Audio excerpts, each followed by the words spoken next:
इस वक्त देश में काफी हलचल मची हुई है। अमेरिका से हमारे रिश्तों पर मतभेद की बात हो या फिर रशिया के साथ मजबूती से खड़ा रहना, भारत हर एक पहलू पर फूक फूक कर कदम रखता देखा जा रहा है। इस बीच देश की सियासत में काफी उथल पुथल देखी जा रही है। दरअसल कुछ ही महीनों में बिहार में चुनाव होने हैं। ऐसे में बिहार में चुनाव से पहले एसआईआर के मुद्दे को लेकर जमकर उत्पात मचा है। राहुल गांधी समेत विपक्ष के कई नेता बीजेपी और इलेक्शन कमीशन के खिलाफ आवाज बुलंद करते देखे जा रहे हैं। इस बीच अवैध घुसपैठियों का मुद्दा भी सुलगता देखा जा रहा है।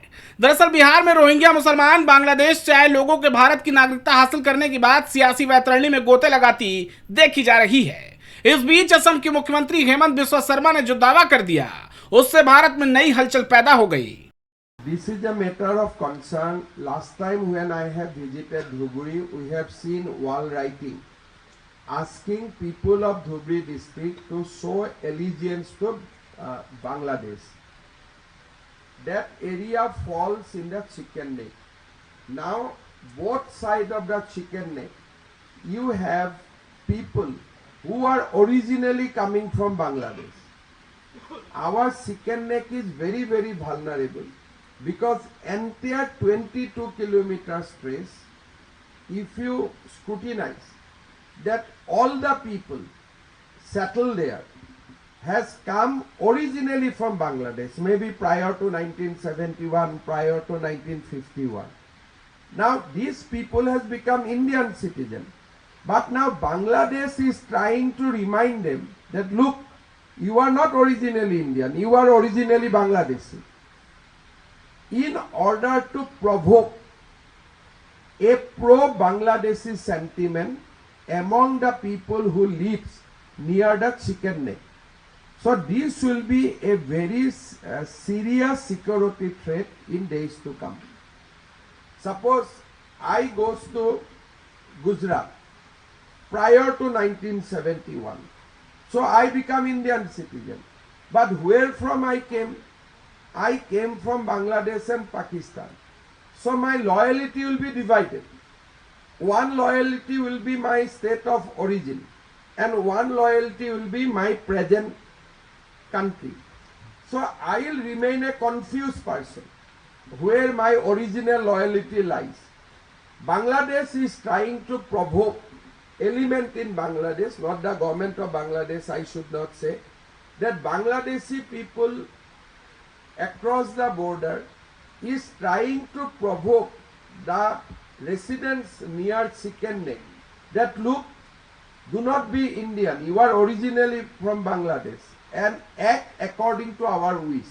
हिमंता दावा करते दिख रहे हैं कि बांग्लादेशी कट्टरपंथियों का एक वर्ग चिकन नेक कॉरिडोर को कमजोर किए जाने के मकसद से उन भारतीय नागरिकों को भड़काने की कोशिश कर रहा है जो सालों पहले पड़ोसी देश से पलायन कर यहां आए थे। कुल मिलाकर एक बार फिर अवैध घुसपैठियों का मामला फिर से तूल पकड़ता देखा जा रहा है। भारत के सीमावर्ती इलाकों में अवैध तरीके से लगातार घुसपैठ होती देखी गई। असम के मुख्यमंत्री लगातार घुसपैठियों की हालत खराब किए हुए हैं। 4 सालों में बांग्लादेशी घुसपैठियों से 1.29 लाख बीघा जमीन मुक्त करवाई है। अतिक्रमणकारियों से 182 वर्ग किलोमीटर जमीन हेमंता बिस्वा मुक्त करा चुके हैं। इस जमीन का इस्तेमाल मुस्लिम क्षेत्र बनाने में किया जा रहा था। औरंग नेशनल पार्क के विस्तार के लिए 22,000 जमीन भी अतिक्रमण मुक्त कराई गई थी। 74,000 बीघा वन भूमि बांग्लादेश घुसपैठियों से मुक्त कराया गया। बांग्लादेशियों के घुसपैठियों के खिलाफ भारत के कई राज्यों में एक्शन चलते देखा जा रहा है। गुजरात, हरियाणा और यहां तक कि दिल्ली में भी घुसपैठियों के खिलाफ केंद्र सरकार सख्त नजर आ रही है। बिहार की धरती से प्रधानमंत्री नरेंद्र मोदी ने घुसपैठियों को लेकर भी बड़ा ऐलान कर दिया था। मैंने लाल किले से एक और खतरे की बात की है और ये खतरा बिहार पर भी है। देश में घुसपैठियों की बढ़ती संख्या चिंता का विषय है। बिहार के सीमावर्ती जिलों में तेजी से डेमोग्राफी बदल रही है। इसलिए एनडीए सरकार ने तय किया है कि देश का भविष्य घुसपैठियों को नहीं तय करने देंगे। केंद्र सरकार के अवैध घुसपैठ के खिलाफ लगाम लगाए हुए है। बिहार के बाद दूसरे राज्यों में इलेक्शन कमीशन सर्वे कराने की तैयारी में है। इसके बाद से पश्चिम बंगाल सबसे ज्यादा हलचल देखी जा रही है। बिहार के बाद पश्चिम बंगाल में चुनाव होने हैं। ऐसे में SIR सर्वे के खिलाफ ममता बनर्जी खुलकर बैटिंग करती देखी जा रही हैं। उन्होंने कहा कि वो किसी भी हाल में SIR सर्वे नहीं होने देंगी, लेकिन इससे इतर पश्चिम बंगाल में सीमावर्ती इलाकों में मतदाता बनने की होड़ देखी जा रही है। मुस्लिम बहुल उत्तर व दक्षिण 24 परगना, मालदा, मुर्शिदाबाद, नदिया, कूच बिहार व उत्तर दिनाजपुर जिलों में मतदाता बनने के लिए होड़ मच गई है।